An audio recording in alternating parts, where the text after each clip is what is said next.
The border was a big theme of President Trump's inauguration speech. Some of the orders are more ceremonial, others could face challenges in court. First, I will declare a national emergency at our southern border. Minutes into Donald Trump being sworn in as the 47th president of the United States, he outlined his plan to fix the problems at the border. On his first day in office, President Trump will sign nearly a dozen executive orders addressing illegal immigration. And I will send troops to the southern border to repel the disastrous invasion of our country. Using the military is not illegal, but immigration attorney Raed Gonzalez told us the military is limited in what they can do. And they can go to the border, but they cannot touch anybody. They cannot arrest anybody. They can be there and transport illegals and help with processes, but they cannot really interact with them unless it's time of war. Mr. Trump is also directing Homeland Security and the Department of Defense to finish installing sections of the border wall. While the president promised mass deportation on the campaign trail, it did not come up in detail during his speech. He did speak on deporting criminals.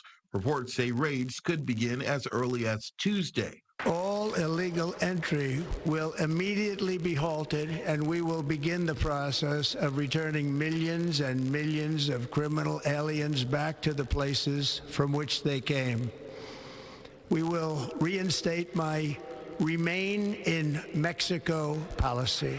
He mentioned the deportation of criminals, a less controversial process. But Gonzalez says in recent years, it's come with some hurdles. There's many of those criminals that we cannot deport because their home country does not want to accept them. At this time, I believe that those are going to be deported by force. And all of those are going to be the primary ones. And Homan has also said that with more probability, those are going to be the first ones. Another campaign theme, ending birthright citizenship. It didn't come up in his speech. An action legal scholars say will require an amendment to the Constitution. If President Trump were to issue an order, it would quickly be met with legal challenges. He will also designate cartels as foreign terrorist organizations. As Commander-in-Chief, I have no higher responsibility than to defend our country from threats and invasions, and that is exactly what I am going to do. Reports say Mr. Trump will name Governor Abbott's border czar Mike Banks to lead Customs and Border Protection. There's not been an official announcement by the Trump team, but senators like John Cornyn have already celebrated the news.